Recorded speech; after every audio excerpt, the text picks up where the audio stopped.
Boa noite, irmãos.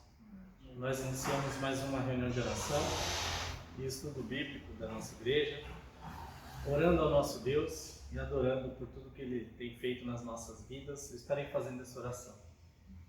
Pai bendito, nós te adoramos, nós te engrandecemos porque o Senhor é bom, porque a sua misericórdia dura para sempre, de geração em geração a sua fidelidade. Pai.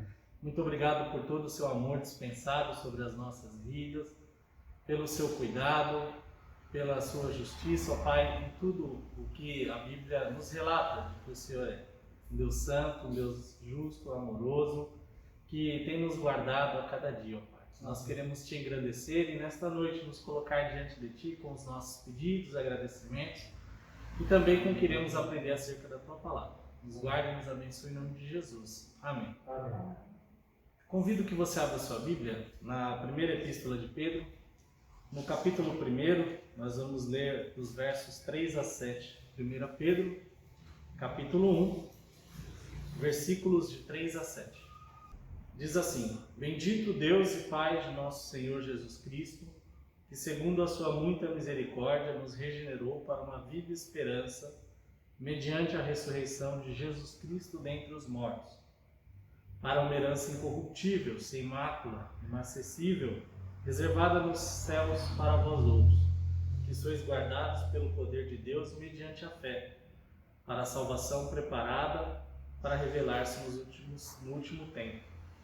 Nisso exultais, embora no presente, por breve tempo, se necessário, sejais contestados por várias provações, para que, uma vez confirmado o valor da vossa fé, muito mais preciosa do que ouro perecível, mesmo apurado por fogo, redunde em louvor, glória e honra na revelação de Jesus Cristo. Amém. Esse é um texto de ações de graças pelas maravilhas de Deus. Nós vamos responder a esse texto cantando o hino de número 33. Peço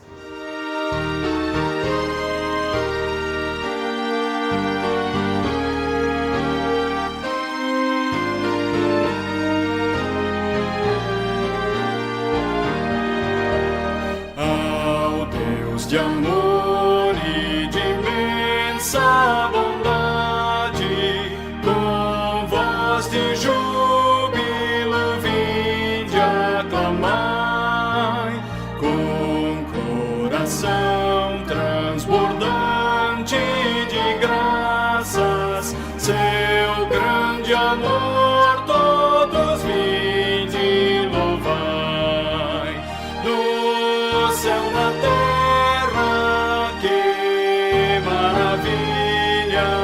vai operando o poder do Senhor, mas seu amor aos homens perdidos das maravilhas é sempre a maior.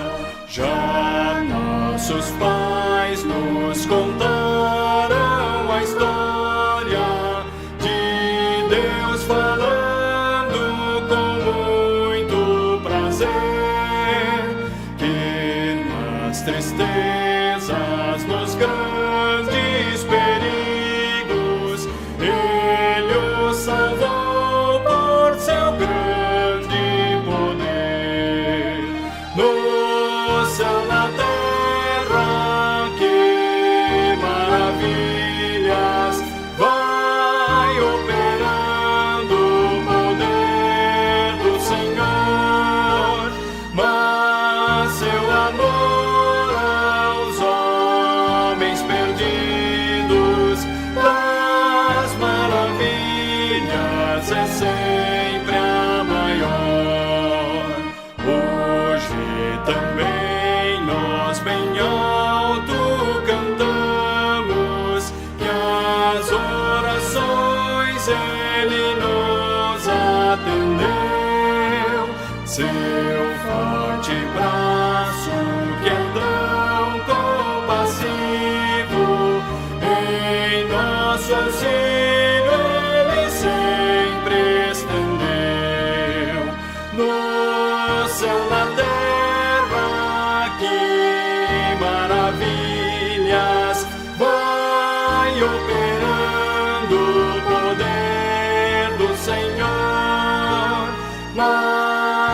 amor aos homens perdidos das maravilhas é sempre a maior.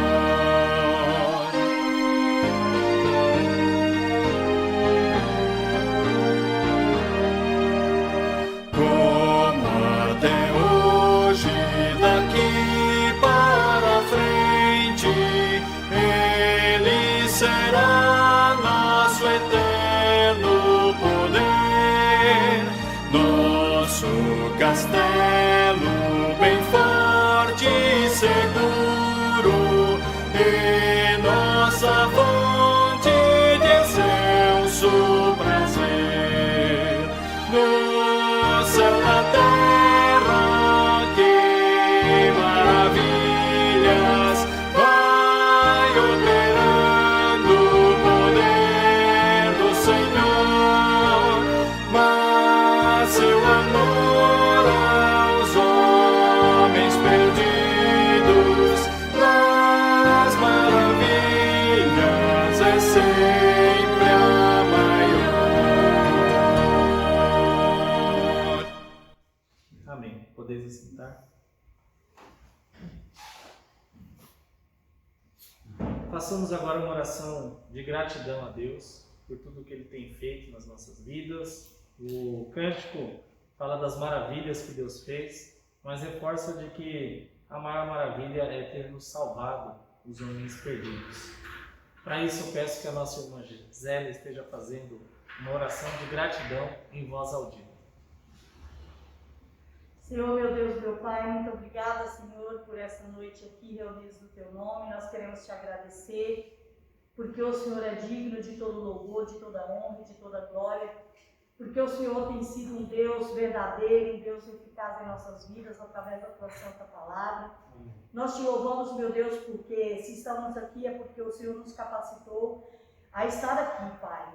Muito obrigada por tudo que o Senhor tem feito em nossas vidas, pelo livramento, pelas bênçãos, meu Deus, e até mesmo pelas provações, porque são nas provações é que nós aprendemos a amadurecer na fé, Senhor, e confiar mais em Ti. E tudo isso nós rendemos graças, porque sabemos que o Senhor é um Deus fiel, um Deus digno e um Deus maravilhoso. É no nome santo de Jesus que nós Te agradecemos, hoje e sempre. Amém. Amém. Amém. Abra mais uma vez a Bíblia, agora em Tiago, também no capítulo 1, lerei os versos de 2 a 6.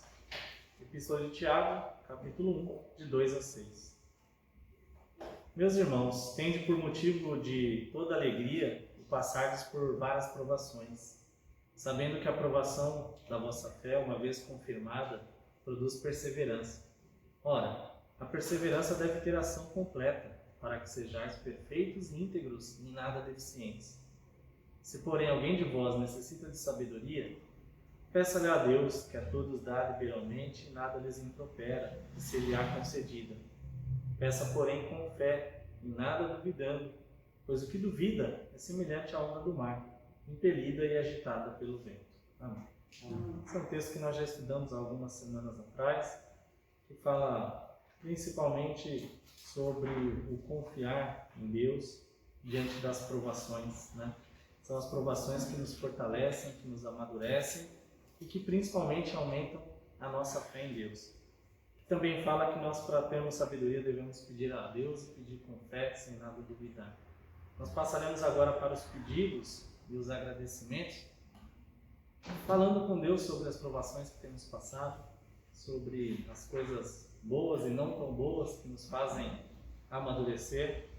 Também pedir para que nós sejamos sábios diante das situações deste mundo, que sabemos cada vez mais jaz do maligno. As coisas na TV nos assustam, a mídia quer nos manipular, mas nós temos uma verdade eterna que é a Bíblia, e nela que nós devemos nos basear, amém? Você que nos acompanha em casa, esteja orando pela nossa nação, os nossos governantes, pela liderança da nossa igreja, também lembrando dos enfermos e dos desempregados. Em breve voltamos para orar pelo estudo bíblico que teremos hoje ainda na carta de Tiago.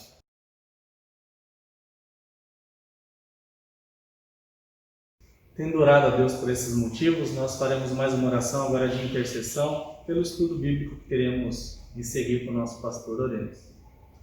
Pai Santo e Bendito, nós queremos da Tua Palavra aprender, te pedimos que esclareça as nossas mentes, que abra o nosso entendimento e que essa Palavra possa, Pai, adentrar em nossos corações e que possamos agir de modo digno do Evangelho, conforme aprenderemos, ó Pai, pela boca do Teu servo.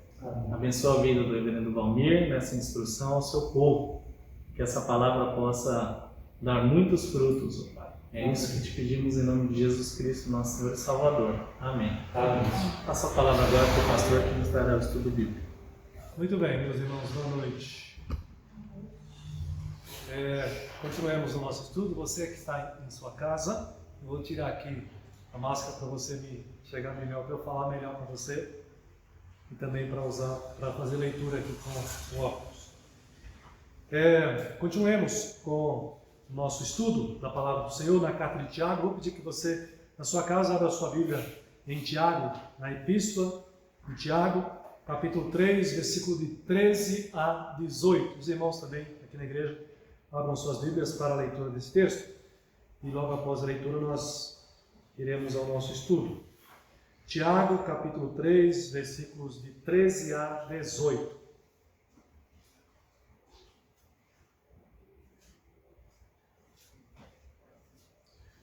Eu vou ler, os irmãos acompanhem. Nos diz Tiago: quem dentre vós é sábio e inteligente? Mostrem mansidão de sabedoria, mediante condigno proceder às suas obras. Se pelo contrário tens em vosso coração inveja amargurada e sentimento faccioso, nem vos glorieis disso, nem mintais contra a verdade. Essa não é a sabedoria que desce lá do alto, antes é terrena, animal e demoníaca. Pois onde há inveja e sofrimento faccioso, aí há confusão e toda espécie de coisas ruins. A sabedoria, porém, lá do alto é, primeiramente, pura, depois pacífica, indulgente, tratável, plena de misericórdia e de bons frutos, imparcial, sem fingimento. Ora, é em paz que se semeia o fruto da justiça para os que promovem a paz.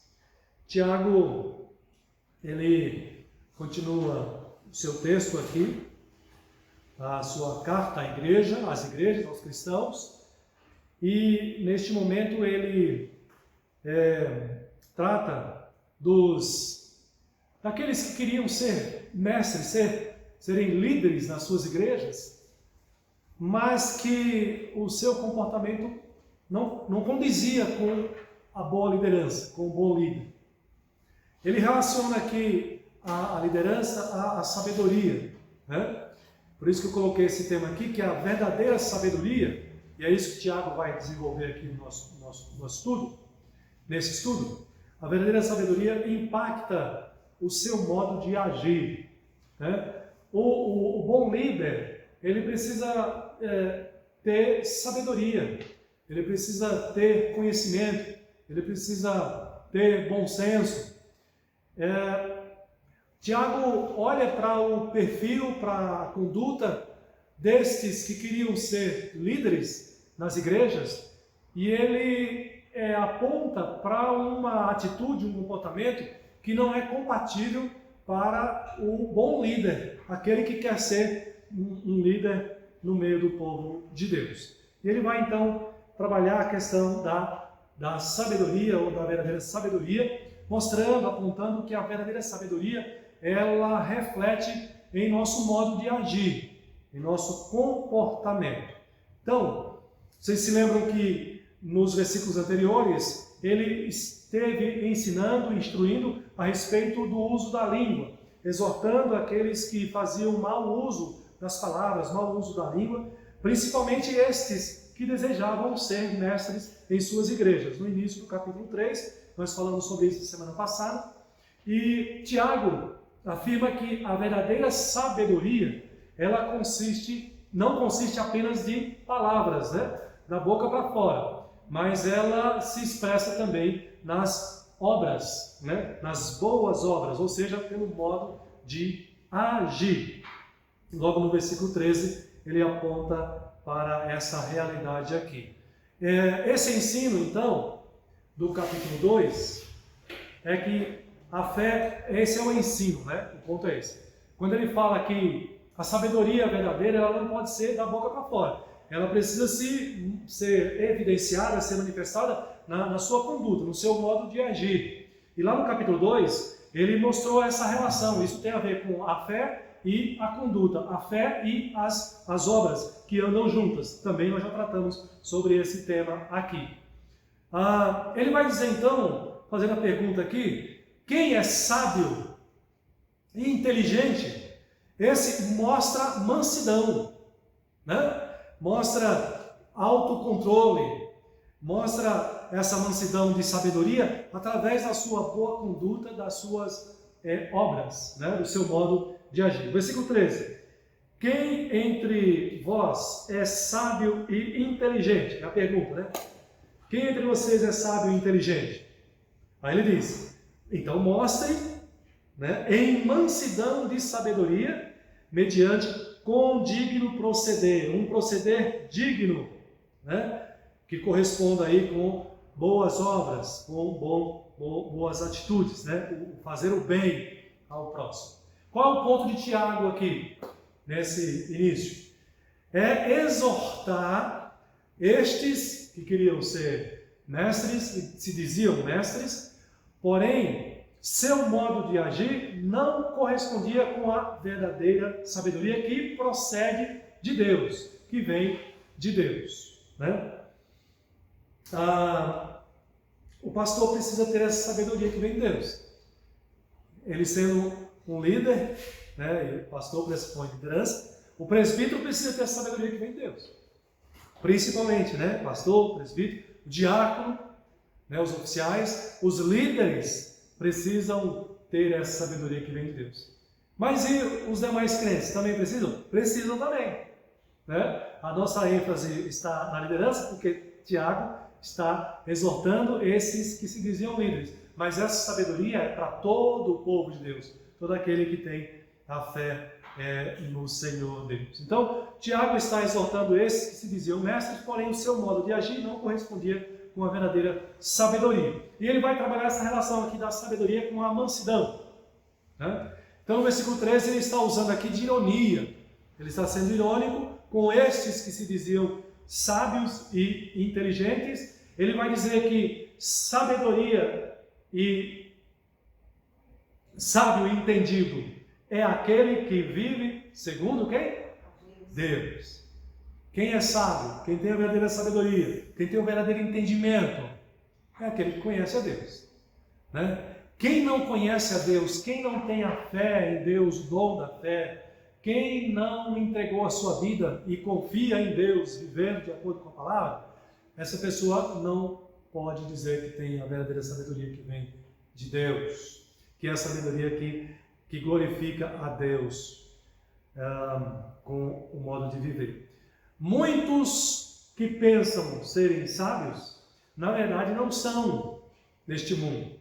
E a Bíblia mostra essas pessoas também, tipo de pessoas assim, como os filósofos gregos, por exemplo, lá da Epístola de Paulo aos Romanos, o profeta Isaías. Abra na sua Bíblia nesse capítulo 5, versículo 21 de Isaías. Esse texto é interessante para o nosso estudo aqui nesta noite.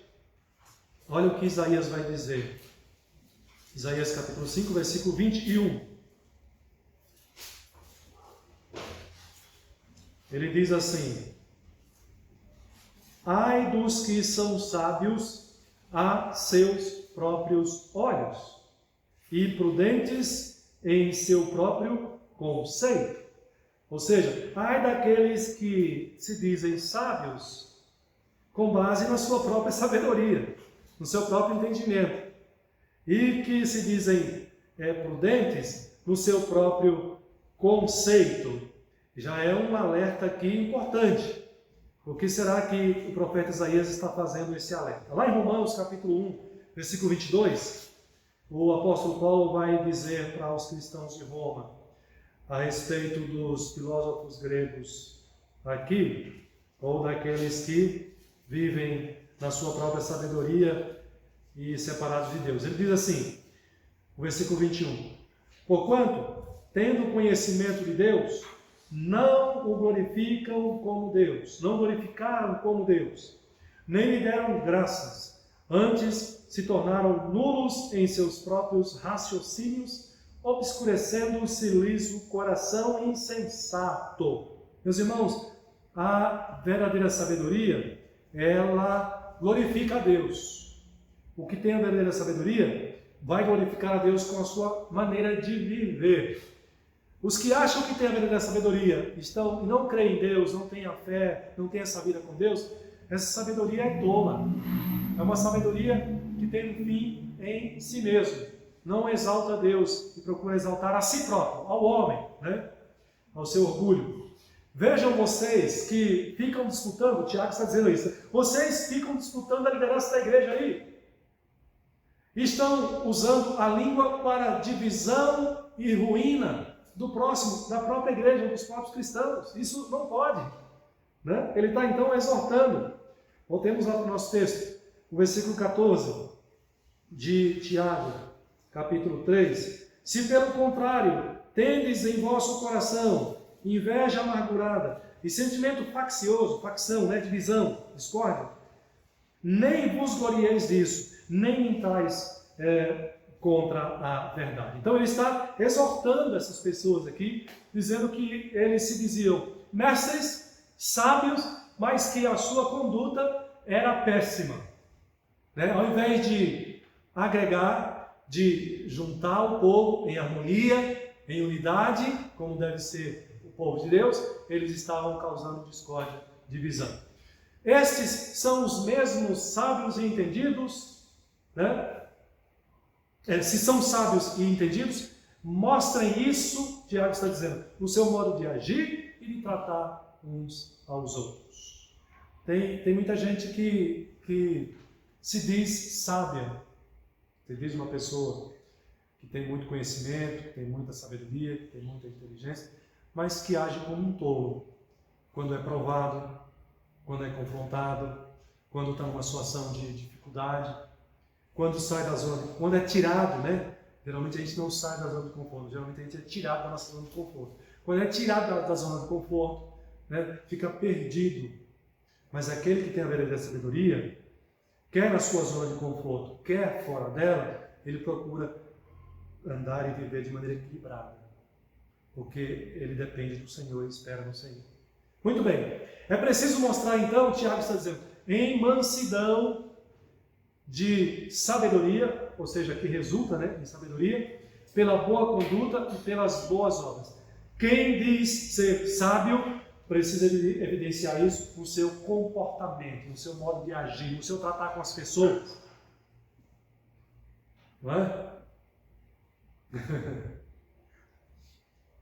Me lembrei aqui da história do filho que na igreja falou a respeito do pai, falando para alguém que queria vir morar na igreja, porque na igreja o pai dele era tão agradável, né? Era uma pessoa tão boa, era uma pessoa totalmente diferente de quando chegava em casa, né? Nós corremos esse risco, por isso precisamos estar atentos e vigilantes. Como é que estamos nos comportando? Quer dentro da igreja, quer fora dela, quer em casa, quer fora de casa, porque o nosso testemunho deve glorificar a Deus em todo momento, né? O viver sábio que glorifica a Deus não deve ser apenas de aparência quando estamos na presença de uns que nós entendemos que devemos mostrar um tipo de comportamento e de outros nós nem nos preocupamos assim, né? Deus vê o nosso coração. Bom, aqui, ao invés de ficarem falando, diz Tiago, que são capazes de liderar, Tiago está dizendo aqui, mostrem capacidade através de uma conduta correta, exemplar, amorosa, compatível com os valores bíblicos. Meus irmãos, sabe o que estava acontecendo aqui? Esses homens diziam assim, eu sou o pastor, eu sou o presbítero, eu quero ser o líder, né? Eu quero estar à frente, eu quero o status. Mas eles tratavam mal uns aos outros, porque havia uma competição entre eles, inclusive pela liderança. De vez em quando a gente se depara com uma história assim em algumas igrejas, né? Um querendo passar por cima do outro para atingir um cargo ali almejado de liderança. Nas igrejas tradicionais reformadas, isso pode acontecer, e acontece às vezes, mas é mais difícil, porque o cargo de liderança ele é alcançado através do voto. Então, se alguém quer ser um presbítero na igreja, ele não vai ser nomeado pelo pastor presbítero, como é nas igrejas pentecostais, né? Pelo menos nas que eu conheço. Então é nomeado. Na igreja presbiteriana, por exemplo, quem quer ser um pastor, quem quer ser um presbítero, né? Quem quer ser um diácono na igreja, ele precisa ser eleito para tal cargo, né?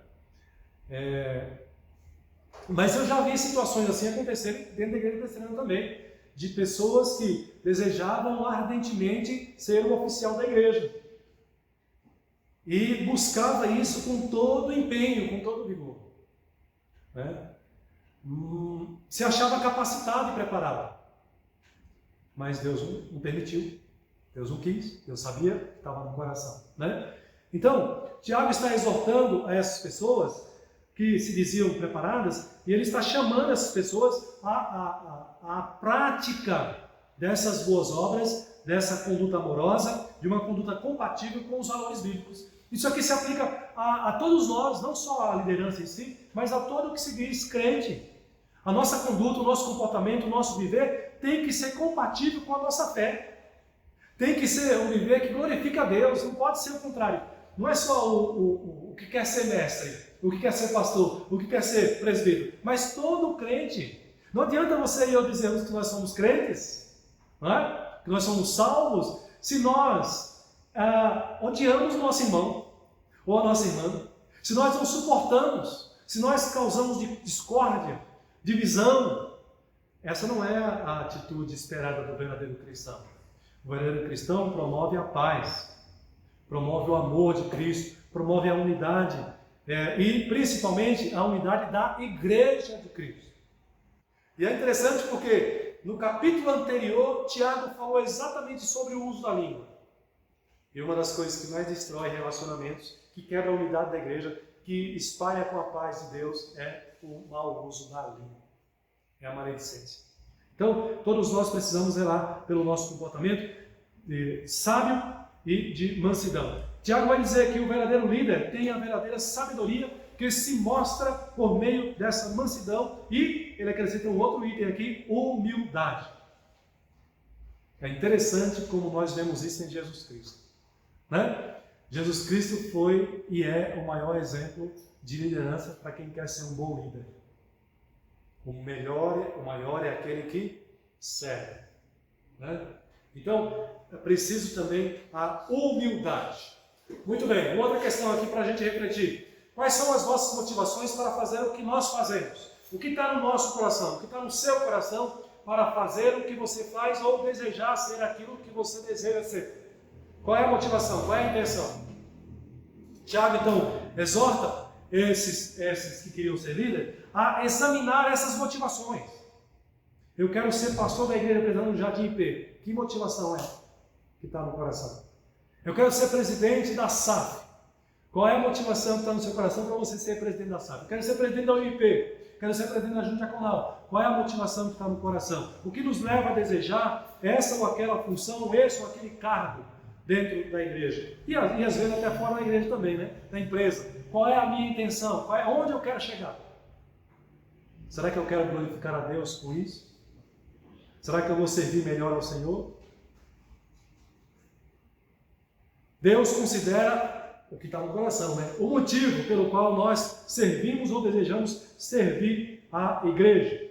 Aí no versículo 14, Tiago supõe que esses candidatos à liderança, a mestre da igreja, tenham sido movidos pela inveja amargurada. Porque ele diz isso aqui, né? Inveja uns dos outros. Estava vendo lá o apóstolo, quero ser igual ao apóstolo. Mas parece que nesse meio evangélico, principalmente o neopentecostal, parece que é essa competição acirrada, né? Antigamente era só pastor, né? O cargo máximo na igreja é pastor. Depois passou a ser, que mesmo bispo, apóstolo. Hoje parece que já faz um tempo que tem até pai apóstolo, né? Tá no topo aqui, né? É uma competição pelo cargo, pela posição, né? Qual é a motivação que está realmente no coração? Tiago acusa aqui e exorta essas pessoas, porque ele percebe que eles estão sendo movidos pela inveja amargurada e sentimento de divisão, causando discórdia na igreja. A combinação desses sentimentos pode até destruir a igreja, causa uma divisão na igreja. Por isso, eles estavam sendo maldizentes, falando mal uns dos outros, causando esse mal-estar na igreja de Cristo. Eles não deveriam, nem podiam se gloriar disso.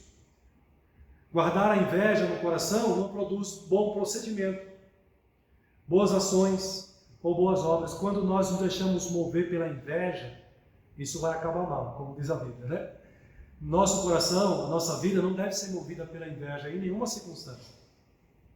Nós não estamos aqui na igreja, aqui neste mundo, para servir ao nosso próprio ego, aos nossos próprios anseios, à nossa própria cobiça.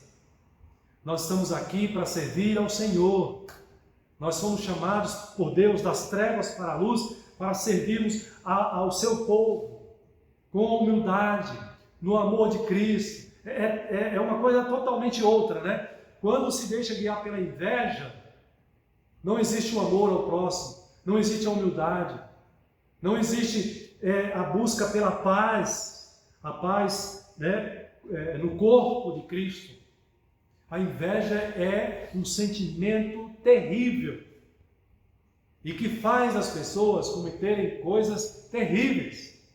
Então, tome cuidado, não entregue o seu coração à inveja. Estes estavam entregando o seu coração à inveja, por isso eles não poderiam se gloriar de serem sábios e inteligentes, porque a sabedoria de Deus passou longe deles, né? Tiago vai mostrar isso aqui, está mostrando isso. A verdadeira sabedoria tem outra origem, não na inveja amargurada, que era o que estava acontecendo com essas pessoas aqui. Dois tipos de sabedoria. Tiago vai mostrar isso. Aliás, lá no capítulo 1, versículo 5, que eu gosto muito desse texto, nós lemos aí na liturgia, por isso que eu coloquei, né? Aqui é um ensinamento do apóstolo. Se, porém, algum de vós necessita de sabedoria, peça a quem? A Deus, que a todos dá liberalmente e nada lhes impropera, e ser-lhes concedida. Essa é a oração que nós devemos fazer, né? Senhor, me dá mais sabedoria, para que eu possa agir e ter uma conduta benéfica, né? Para o bem do corpo de Cristo e da minha própria vida também, glorificando o nome do Senhor. Significa essa sabedoria a capacidade de entender as coisas e de agir de acordo com ela própria, de acordo com a vontade do nosso Deus. A sabedoria movida pela inveja, facção daqueles mestres, Tiago vai dizer, isso não é de Deus. Isso não vem de Deus. Aí ele declara aí no versículo 15, né? Ele diz que ela é mundana, terrena, né? A sabedoria deste mundo. Ela é animal, tá aí esses termos no versículo 15. E ela o que mais? Demoníaca. Olha aonde Tiago chega.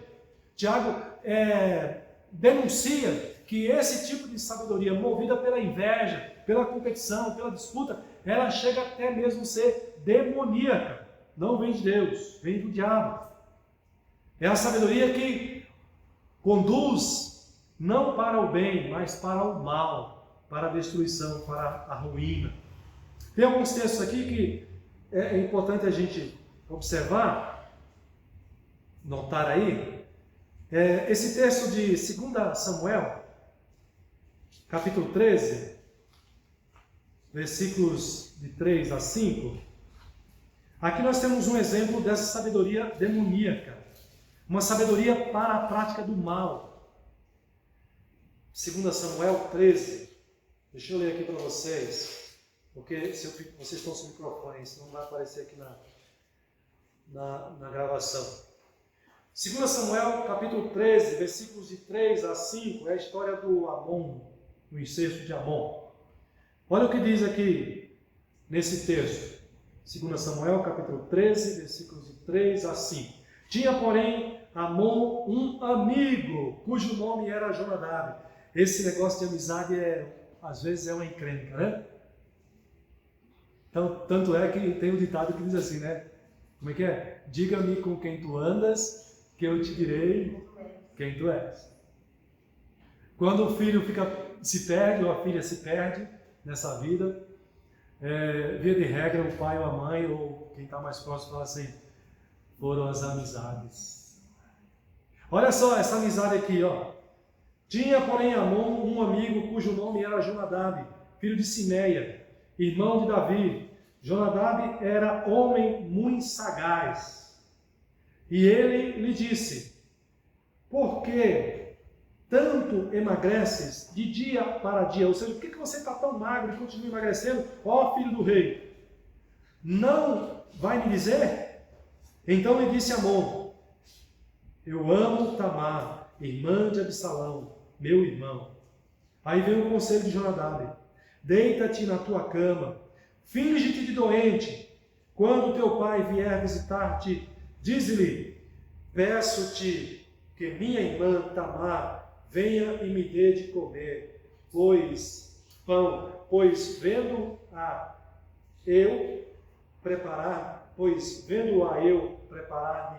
a comida, comerei da sua mão. E vocês sabem o restante da história que deu, né? O que aconteceu? O incesto, né? Aqui. Pelo conselho desse amigo. Um conselho sábio. Sabedoria que não vem de Deus. Sabedoria demoníaca. Jeremias capítulo 4. Está um pouquinho mais à frente aí. Versículo 22. Vamos ver o que diz esse texto.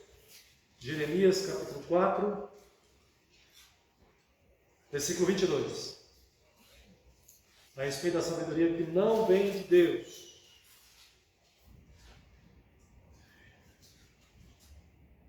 Acharam? Eu vou ler.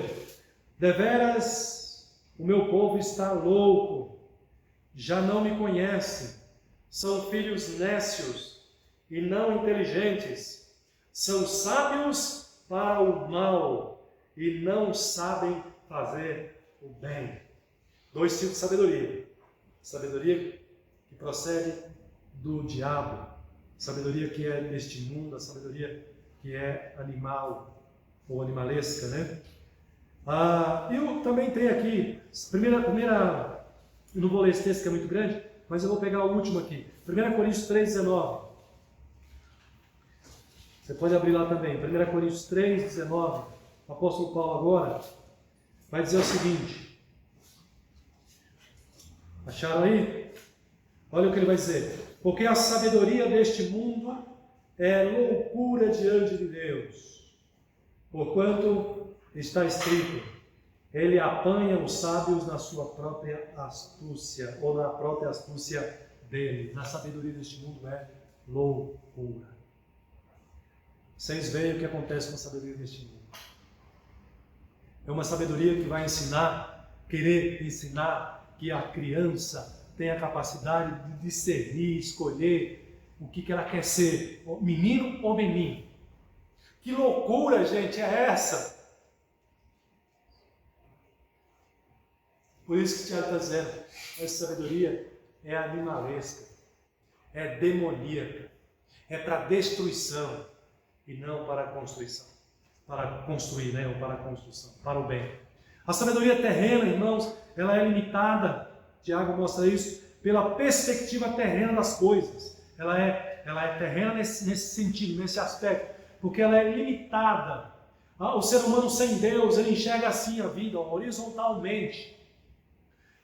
A vida se encerra com a morte. Ele considera a vida do ponto de vista existencial. Ele não considera além deste mundo, pela fé, o que vai acontecer depois da morte, as promessas de Deus. Então, ela é limitada, por isso ela é terrena, ela é animal no sentido do mundo natural, porque ela está em contraste com o mundo espiritual. A sabedoria deste mundo, ela não caminha junto com a sabedoria espiritual, com a sabedoria que vem de Deus, é contra, é oposto. Não é? E ela é demoníaca porque procede dos demônios, do diabo, para destruir mesmo a vida das pessoas. Esse tipo de sabedoria produz todo tipo de problema na igreja. Volta lá para o nosso texto, versículo 16.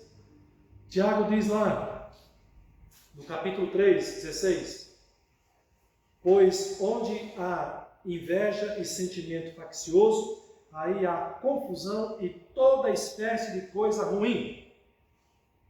Irmãos, quando a igreja de Cristo, a igreja local está vivendo um contexto de inveja, de competição, é terrível. Destrói a igreja, divide a igreja.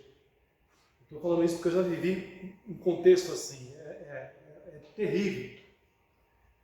Uma igreja que tenha líderes com o coração cheio de inveja, né? E aí eu de novo dou a ênfase aqui, não apenas líderes, mas também crentes.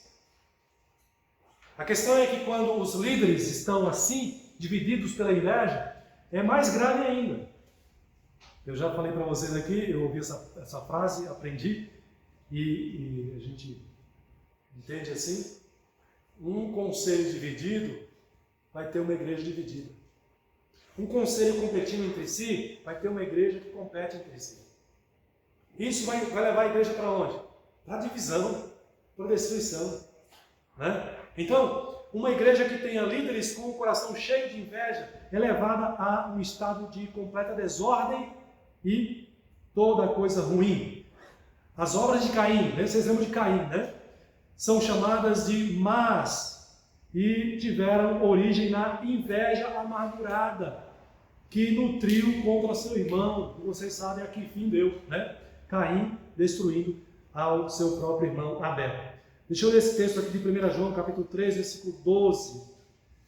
Lá antes de Apocalipse, capítulo 3, versículo 12, o apóstolo João vai dizer assim: porque a mensagem que ouviste desde o princípio... Não é esse aqui, é o 12. Eu vou ler o 11 também. Porque a mensagem que ouviste desde o princípio é esta, que nos amemos uns aos outros. Essa mensagem procede da sabedoria que vem de Deus. Mas olha o que ele diz no versículo 12. Não segundo Caim, não a mensagem segundo Caim, que era do maligno, e assassinou a seu irmão. Por que o assassinou? Porque as suas obras eram más e as de seu irmão eram justas. Quer dizer, ele teve inveja do seu irmão, né? E matou o seu irmão, como está ali a imagem.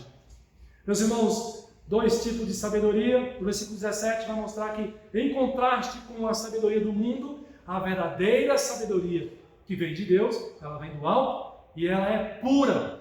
Ela promove o bem, promove a paz, promove o amor, promove a unidade do corpo. Logo, quem é sábio, o verdadeiro sábio, andará em pureza. Ela é também sem fingimento. A verdadeira sabedoria, ela não é hipócrita, ela é sincera. Os liderados, as ovelhas, pastoreadas pelos seus presbíteros e pastores, precisam sentir a transparência, sentir que o seu líder é uma pessoa confiável, não é uma pessoa que finge, que tem segunda intenção, mas é uma pessoa sincera. O verdadeiro cristão precisa ter essa característica. Os mestres devem ser sábios, mas sábios segundo Deus, não segundo o homem. Vê? Aqui a gente tem 3 presbíteros e um diácono e um pastor, né? Então, precisamos ser sábios. E vocês também, que não são presbíteras e nem pastoras, e nem diaconisas da igreja, né? Todos nós precisamos clamar a Deus e pedir a Deus. Deus diz, peça, Tiago diz, peça que Deus dá. Muito bem, O verdadeiro líder, ele semeia o fruto da justiça. Semear o fruto da justiça é ensinar as pessoas a viver de modo reto e justo diante de Deus e dos homens, que é o trabalho dos verdadeiros mestres, né? Nós precisamos ensinar as pessoas. A colheita desse fruto são as vidas transformadas pelo poder da pregação do Evangelho, né? A pregação e o ensino do Evangelho. Então, os líderes, presbíteros, diáconos, pastor da igreja, precisa semear o fruto da justiça através do quê? Da palavra, né? Das Escrituras. O trabalho dos mestres é semear o fruto da justiça. Que fruto é esse? Aqui, ó, né? Palavra de Deus. E os crentes também precisam fazer isso. Os mestres devem semear e promover a paz e a justiça no ambiente de paz. E não em meio às disputas pela competição entre si, né? Entre eles. Por isso Tiago diz, no 1:20, que a ira do homem não produz a justiça de Deus. Eu gosto desse texto, porque toda vez que eu me iro, eu devo me lembrar dele. A minha ira não expressa, não produz a justiça que vem de Deus, mas a justiça do homem. E aí, finalizando, os capítulos 1, 2 e 3, então, Tiago está ensinando o quê? Fechando aqui. Ensina que ser cristão não é ser, relembrando, né? Não é ser apenas ouvinte, mas também praticante. Não adianta você ouvir o Evangelho e não obedecer, não praticar. Não é só crer, mas fazer boas obras. Ele trabalha essa relação. Você tem fé? Eu tenho as obras. O ideal é mostra a fé e mostra as obras também. Não é só falar como mestre e dizer que é mestre, mas é preciso ser sábio através do seu bom proceder, na sua conduta diante das pessoas e diante de Deus. Espero que você tenha entendido essa mensagem. Eu tentei correr aqui por causa do nosso tempo aqui da gravação, e que Deus possa, através do Espírito Santo, estar operando em nós, nos tornando crentes mais sábios neste mundo, para a glória do nosso Deus. Amém. Vamos orar? Você se coloca em pé, para a gente finalizar com uma oração. Senhor da glória, Deus Pai Todo-Poderoso, Senhor que é a fonte de toda a sabedoria, o teu servo, ó Pai, Tiago, nos manda pedir a Ti, Senhor, sabedoria. É o que nós fazemos, Pai, constantemente. Senhor, dá-nos mais da Tua sabedoria, para que o Teu nome, o Senhor, seja conhecido, ó Deus, cada vez mais neste mundo através de nós, através do nosso falar e através do nosso agir. Abençoe esta igreja, Senhor. Abençoe os oficiais desta igreja. Abençoe o nosso conselho. Abençoe a nossa junta diaconal. Abençoe as diretorias das sociedades internas. Todos os líderes da Tua igreja. Que todos nós, ó Deus, possamos promover a Tua paz. Semear, ó Deus, o fruto da justiça verdadeira. Através da Tua palavra e através do nosso testemunho, confirmando esse fruto da justiça. Que o Senhor nos ajude e abençoe-nos como igreja, possamos crescer na Tua sabedoria cada dia mais, para a Tua honra e a Tua glória, em nome de Jesus. Amém. Amém. Meus irmãos, nós chegamos ao final do nosso culto. Quero agradecer a todos vocês, a você também que nos assiste. Que Deus continue abençoando a todos nós, a toda a nossa igreja, nos fazendo crescer e testemunhar a verdadeira sabedoria que vem de Deus. Forte abraço a todos vocês.